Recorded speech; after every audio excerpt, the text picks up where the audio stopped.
Adam Levine and supermodel Behati Prinsloo shared a video tour of their breathtaking Pacific home in August of 2021. The Palisades house was featured in Architectural Digest, and there was a touching conversation between Prinsloo and the former voice coach that will warm the hearts of viewers. It happened while Levine and Prinsloo were showing off a room where Levine keeps many of his guitars, as Levine described it, when you're a 10 or 11-year-old kid acquiring guitar skills. The late guitarist was and is an influence to many musicians, and Eddie Van Halen was simply making a point about that. I was trying to track down an antique guitar in the 5150 style, not an original or very nice one, but I wanted to acquire one because of the way he played it, when he died away recently, sadly. So, it was at that moment that, in the video that follows, you can see this sweet moment as Prinsloo came up to him from behind and gently adjusted his shirt collar. Levine said, "Oh, I'm so grateful." Prinsloo grinned at the camera and shrugged his shoulders. Levine continued to tell viewers about his guitar, which was inspired by Van Halen. The following is his explanation. "I thought Van Halen's version of Ain't Talking About Love was awesome, so I messed around on one to hear how it sounded. It was great." Levine still proudly displays his beat-up jerry-rigged 5150 electric guitar in the corner of his office. As the saying goes, it's the little things that matter. Prinsloo also made the collar of his garment, so thanks to him as well. Throughout the video tour, we get a rare glimpse of the home that Levine and Prinsloo have built for themselves and their 3 beautiful children. In a 2025 interview with People magazine, the pair revealed that they are parents to 3 children: Dusty Rose, who is 8 years old, Joe Grace, who is 6 years old, and a son, who is 2 years old, the identity of whom has not been made public. "Yeah, I've softened. I mean, I have 3 kids. I cry every day," Levine admitted to herself. "I feel like I've also kind of been pretty keyed in with my emotions." The frontman for Maroon 5 claims that his 3 children, "I want to watch each and every step," she continued. "Although you certainly long for their childhood innocence, but as they mature, you can't help but exclaim, 'Oh my God, they are so big.' And then you realize how much you appreciate all the things you can do with them when they grow up.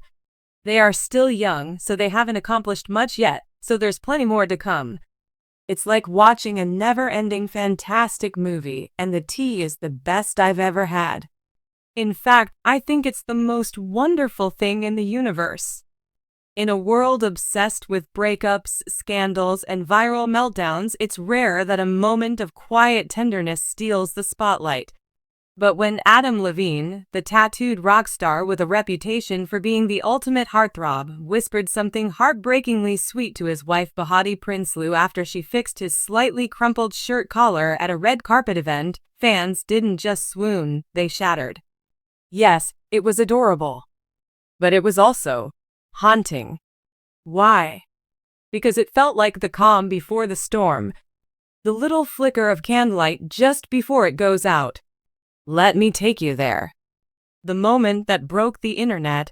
They were standing side by side, surrounded by camera flashes, perfectly lit and seemingly untouchable. Behati, radiant in an elegant silk gown, reached up with the same instinct all longtime partners know to adjust her man's collar. A minor fix, an ordinary gesture. But in her soft touch was a decade's worth of love, forgiveness, and history. Adam looked down at her. And then he said it. "You still take care of me, even when I don't deserve it." One line. That's all. Just a few words whispered under the noise, caught on a fan's phone mic, barely audible, almost missed. But it hit like thunder. Behind the words, what did Adam really mean? Those words weren't just romantic. They were loaded. Packed with grief, apology, memory. Fans instantly began decoding the moment like it was the last line of a tragic novel. Why would Adam say he didn't deserve Behati's care? Some immediately linked it to the rumors, those awful months in 2022 when whispers of emotional betrayal, flirty DMs, and social media storms threatened to destroy everything they had built. Though the couple stayed strong publicly, choosing forgiveness in family over drama, scars remained. And this moment? It felt like Adam accidentally let the truth slip through a crack in the armor. A confession wrapped in a compliment. It was like watching a soldier take off his uniform for a second and admit, "I'm still haunted by the war." A relationship built on love, laughter, and loss? Few love stories are perfect. Adam and Behati's wasn't even supposed to happen. He was the rock star who said he'd never settle. She was the model with a wild heart and a laugh that could disarm anyone. But they found each other. Through missteps, through tour schedules, through postpartum struggles, through tabloid chaos. Still, fans couldn't help but notice a new kind of sadness in Adam's eyes during recent appearances. He was quieter, more reserved. Behati smiled, but her grip on his hand seemed firmer than usual, like someone holding on just a little tighter, afraid to let go. Was this moment, the collar fix, the whisper, a sign of things unraveling behind the scenes? The internet reacts, from "awoo" to "oof." Within hours, the clip had racked up millions of views. Twitter, or whatever Elon's calling it now, went feral. That's not just a cute husband moment. That's a last chance kind of whisper. He said that like a man who knows he almost lost everything. She fixed his collar. He broke my heart. This is Romeo and Juliet, but in a Target parking lot. Even celebrities joined in the emotional avalanche. Selena Gomez reposted the clip with a broken heart emoji. Shawn Mendes commented, "That's real love, man. The messy kind." What makes this so devastating? Maybe it's because we want our idols to be okay. We want fairy tale endings. We want the couple who made it through hell to stay in heaven. But life isn't like that. Not even for rock stars. That one sentence, "You still take care of me, even when I don't deserve it," pulled back the curtain on something fragile.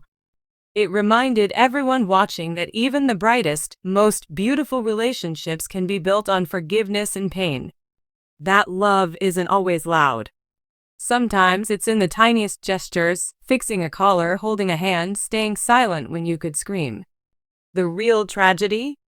Maybe we see ourselves in them. Let's be real, this story hit different because it felt personal. So many of us have been in that place, on the edge of heartbreak, holding on by threads, trying to believe that love is enough. We've been Behati, fixing someone's collar while wondering if they really appreciate it. We've been Adam, guilt heavy on our chest, grateful and unworthy. And hearing him say it, that raw, honest line, felt like hearing your own diary read out loud.